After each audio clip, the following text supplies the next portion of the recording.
Qasim left Ali Baba, meaning to be beforehand with him and get the treasure for himself. He rose early next morning and set out with 10 mules loaded with great chests. He soon found the place and the door in the rock. He said, "Open, Sesame," and the door opened and shut behind him. He could have feasted his eyes all day on the treasures, but he now hastened to gather together as much of it as possible.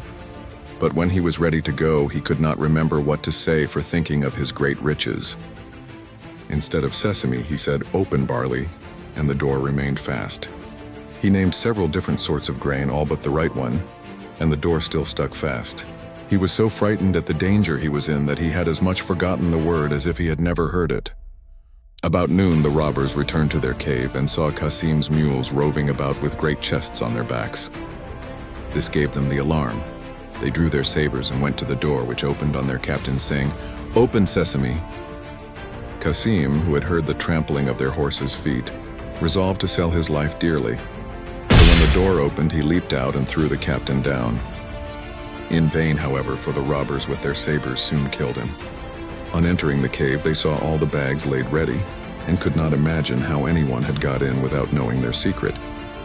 They cut Qasim's body into 4 quarters and nailed them up inside the cave in order to frighten anyone who should venture in, and went away in search of more treasure. As night drew on, Qasim's wife grew very uneasy and ran to her brother-in-law and told him where her husband had gone. Ali Baba did his best to comfort her and set out to the forest in search of Qasim. The first thing he saw on entering the cave was his dead brother. Full of horror, he put the body on one of his asses and bags of gold on the other 2 and, covering all with some faggots, returned home. He drove the 2 asses laden with gold into his own yard and led the other to Qasim's house. The door was opened by the slave Morgiana, whom he knew to be both brave and cunning. Unloading the ass, he said to her, "This is the body of your master who has been murdered, but whom we must bury as though he had died in his bed. I will speak with you again, but now tell your mistress I am come." The wife of Qasim, on learning the fate of her husband, broke out into cries and tears, but Ali Baba offered to take her to live with him and his wife if she would promise to keep his counsel and leave everything to Morgiana, whereupon she agreed and dried her eyes. Morgiana, meanwhile, sought an apothecary and asked him for some lozenges. "My poor master," she said, "can neither eat nor speak, and no one knows what his distemper is."